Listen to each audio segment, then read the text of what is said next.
Hello everybody, I'm Miss G and I'm going to try to make math a little easier for you today. In this video we're going to be talking about something called the Pythagorean Theorem.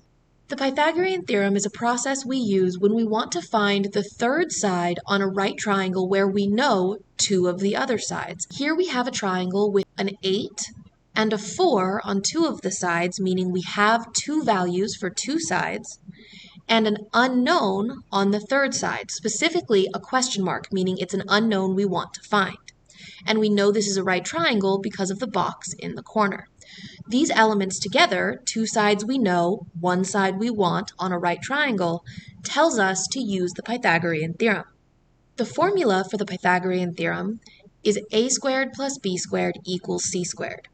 Now, a and b are fluid. You can pick what you want A to be and what you want B to be. C, however, is something very specific. C has to be the hypotenuse.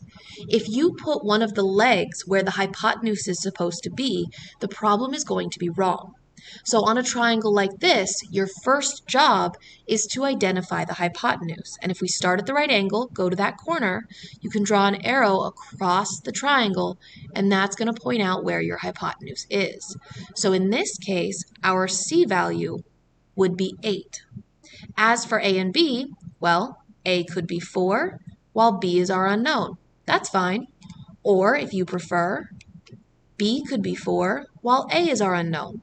That part is a choice, because when you're adding a squared plus b squared, if we have 9 plus 4, that's the same as saying 4 plus 9, which means the order we put a squared and b squared in doesn't change the problem. There are two main uses for the Pythagorean theorem. One is what we're going to do in this video, which is take a right triangle with two given sides and use them to figure out the third side.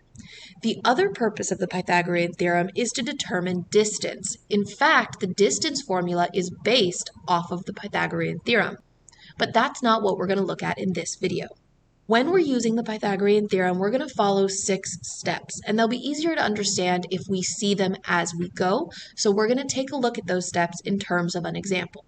Here we have a right triangle, and our instruction is to determine the length of the missing side to the nearest tenth. Now, this nearest tenth bit is going to be very important, because this means if we have our answer as a square root, we need to simplify it not as a simplified radical, but rather as a decimal with one decimal place. And it's always a good idea when you start a problem to know what the answer is ultimately going to look like. The first step in solving a Pythagorean theorem problem is to identify your a, b, and c values in order to plug them into the formula a squared plus b squared equals c squared. And the most important part of that is your c value, because c has to be the hypotenuse. So I'm going to start there. I'm going to go to the inside corner of my right angle box, and I'm going to draw an arrow going across the shape, and that's going to identify my hypotenuse, which makes my c value 20. So this whole formula is going to be set equal to 20 squared. As for a and b, that's my choice. I can have a be the question mark and b be 16. I can have b be the question mark and a be 16. It doesn't matter. In this case, I'm going to leave a squared as my unknown value, and b squared is going to be 16 squared. From here, our next job is to square the values. So I have a squared plus whatever 16 squared is. Now 16 times 16 is 256. Then I have to do 20 squared, and 20 times 20 is 400. Once I have those values simplified, I'm either going to add or subtract those two numbers in order to combine them together. If I had a squared plus b squared, if both of those had been numbers, I'd be able to add them as they were. But because I had my c value, that puts the two numbers on opposite sides of the equal sign, which means I have to subtract. I'm going to figure out what 400 minus 256 is. And when I subtract those, I get 144. So my equation is now a squared equals 144 because I've subtracted the 256 to the other side of the equal sign. For the last two steps, all I need to do is get rid of my square by square rooting both sides. And a squared square rooted becomes a, while the square root of 144 is 12, because 12 times 12 is 144. Now I'm going to go back and write my answer in proper format, because the question asks for the answer to the nearest tenth, and 12 is currently written to a unit value. It does not have any decimal places. So while the correct answer is 12, the correct formatting for the answer is going to be 12.0. Whenever there's no number after the decimal, we can add a number in by just placing a 0. The correct answer for this problem is 12.0. That is the length of our unknown side. For this example, we're asked to determine AC to the nearest tenth, which means when I have my answer, it's going to be AC equals something point something. As always, I start with the formula. Because I have two known sides, a 6 and a 9, and I want AC, which is the third side, I know this is a Pythagorean theorem problem, which makes it a squared plus b squared equals c squared. I also know that c has to be the hypotenuse, so I start at the corner of my right angle, I go across the triangle, and that identifies AC, my unknown, as the hypotenuse, which means for this problem, it's going to be left equal to the unknown c squared. As for a and b, I get to decide. I can have a be 6 and b be 9, or I can switch them and make b equal to 6 and a equal to 9. It doesn't matter. In this case, I'll leave it like I have it now. 9 squared is our a squared, plus 6 squared is our b squared. Then I'm going to square these two values. 9 squared makes 81, and 6 squared makes 36, because 9 times 9 is 81, and 6 times 6 is 36. From here, I will either add or subtract. Because I started knowing a squared and b squared, that puts them on the same side of the equal sign, which means I don't need to cancel anything. I can just add them up as they are. And 81 plus 36 is 117. So 117 is equal to our c squared. From here, once again, we need to figure out the square root of our value in order to go from having c squared to having c, because that will cancel out our exponent. Now the problem is that 117 isn't perfect the way 144 was, so we're going to have to use our calculator. Since this is a backwards functioning calculator, I'll type 117 first, then I'll hit the square root. If I had a better scientific calculator, I would be able to type it the way it's written, and I would type the square root of 117. Unfortunately, this calculator doesn't work this way. But when I do my square root, I end up with 10.816653 and so on, which is way more than I need. I'm going to write down a few decimal places and then we'll go from there. Since I want it to the nearest tenth, I'm going to need only up to one decimal place. And here I have 10.8 followed by a 1.